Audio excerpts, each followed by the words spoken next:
For context, I was 22 years old, a female, and a senior in college. During my senior year in college, I was following a particular politician and was going to rallies and other events in my spare time. Me and my friends were having a ball and loved being involved. One particular rally I went to was in the city. My friends and I took a train in and enjoyed ourselves. On the way home back to our university, I noticed a guy sitting across from us that I had recognized from campus. He was pretty cute, and I remember seeing him around as we must have had some mutual friends. I said hi to him, and to my delight, he also recognized me. We spoke for a few minutes and discovered we were both at the same rally. By the end of the train ride, he asked me for my phone number. I remember thinking, wow, a cute guy, and we have some things in common.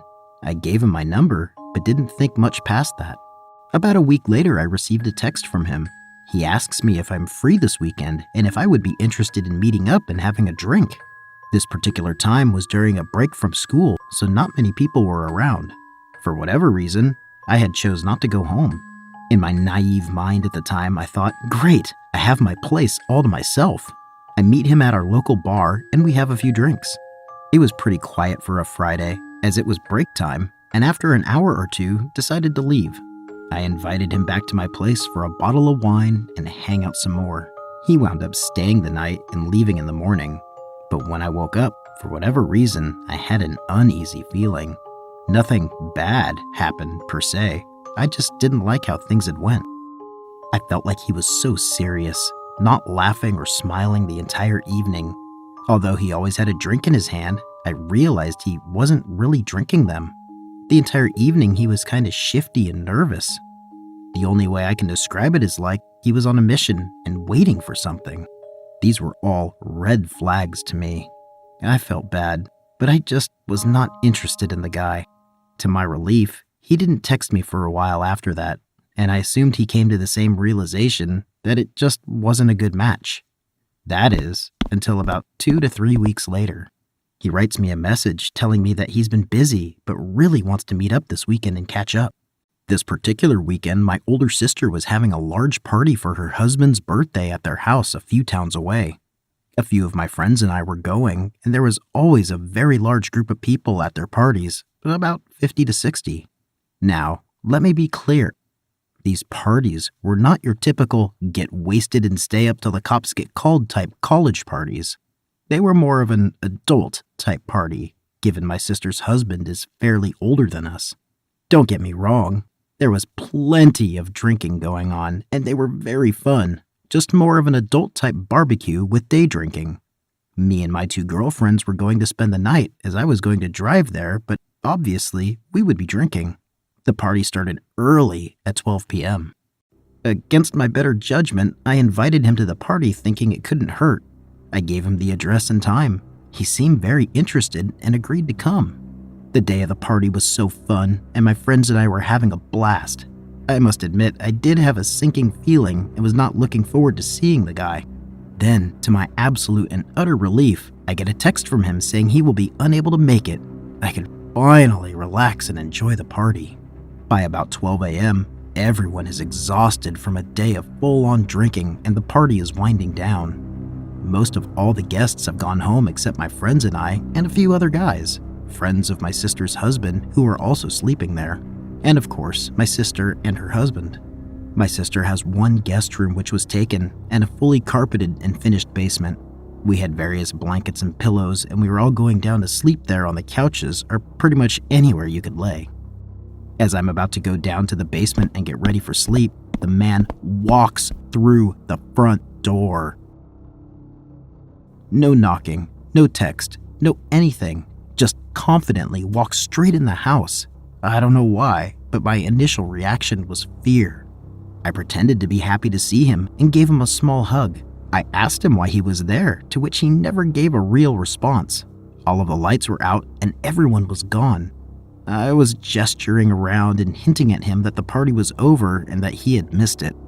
I felt bad that he had made the effort and decided to speak with him for a few minutes before I went to bed. We talked.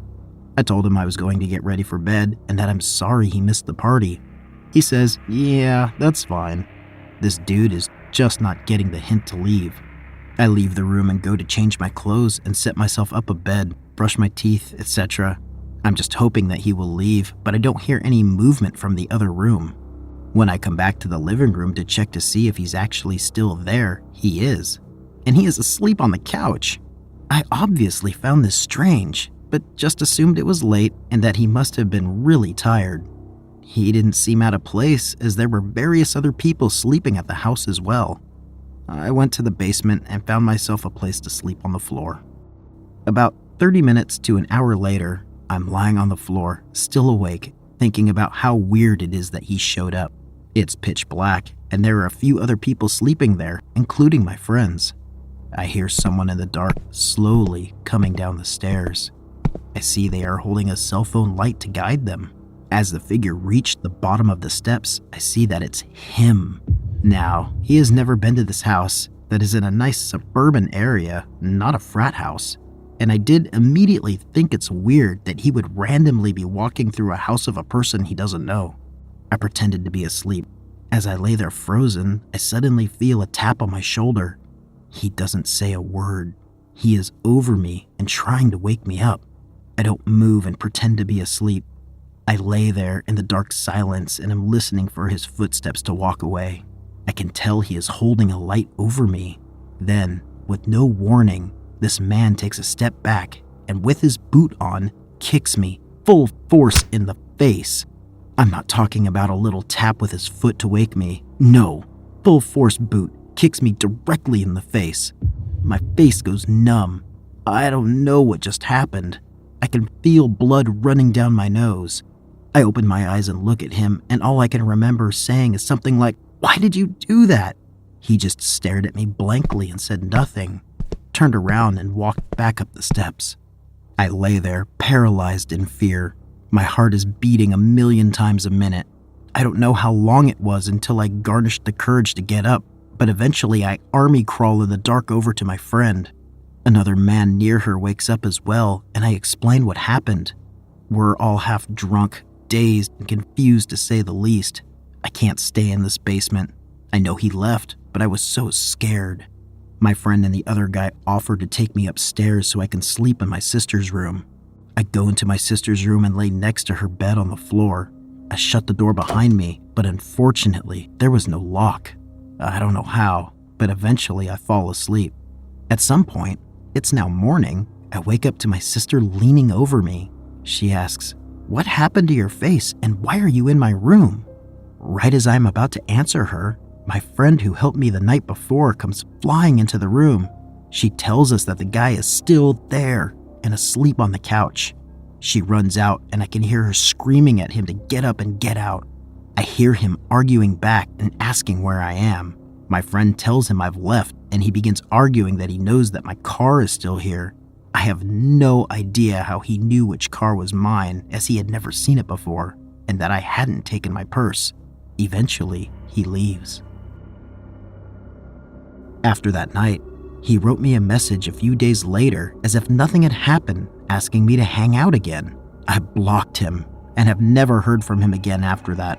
I graduated only 2 months later and thankfully never even saw him on campus again. To this day, I have no idea why he kicked me in the face and how he has the balls to stay after that. I have learned my lesson about giving out my phone number. Creepy basement kicker. Let's not meet. This happened in May 2007, and for reference, I'm female, was 20 at the time, and weighed about 115 pounds, so overpowering me would have been extremely easy. I live in a city in Northern Ireland, and at the time, I was best friends with my ex-boyfriend. My ex-boyfriend's cousin's band decided to play a small gig way out in the countryside, so we had to drive for about an hour or more to get to the location. We arrived, and it was literally a field amongst fields, smack back in the back arse of nowhere.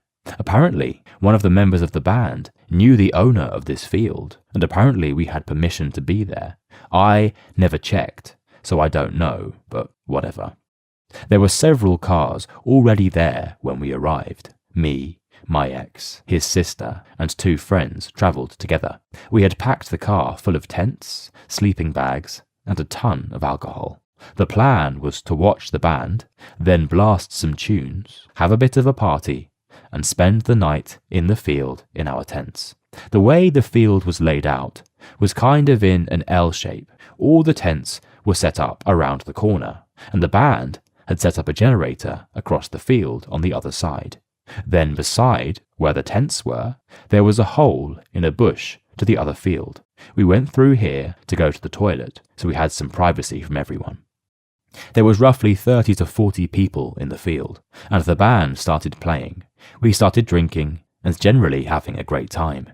Any time I needed to pee, I went with my ex's sister or a friend, as it was a good few minutes' walk to the next field, and none of us wanted to go alone, even though we were in the middle of nowhere. I was sharing a tent with my ex for the night, and at about 3 a.m, I decided I'd had enough and wanted to go back to the tent to sleep. I told him I was going and made my journey across the field to the tents. As I got into the tent and pulled the zipper down, I felt someone tugging at it and assumed it was my ex, until I heard an unfamiliar voice say, "Let me in," quite aggressively. I called out, "Who are you?" and he said, "I know you're alone in there. You can't hold the zipper down forever. Let me in." Over the next minute or so, I was gripping onto the zipper of the tent and holding both sides of the fabric together to prevent this guy from getting into my tent. A couple of times, he managed to get the zipper up a bit, but I always managed to get it back down. For the life of me, I have no idea how I managed to do this. The whole time we were struggling against each other over the zipper, he kept saying things like, "I'm going to get in eventually, bitch," and "It's going to be worse if you don't fucking let me in." I was absolutely petrified.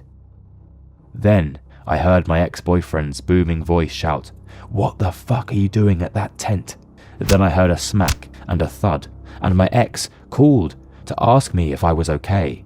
My ex had saw what was happening, punched the guy, and he fell. He had watched me walk to the tents and watched this dude follow behind, assuming he was going to the loo, but he kept watching him to make sure.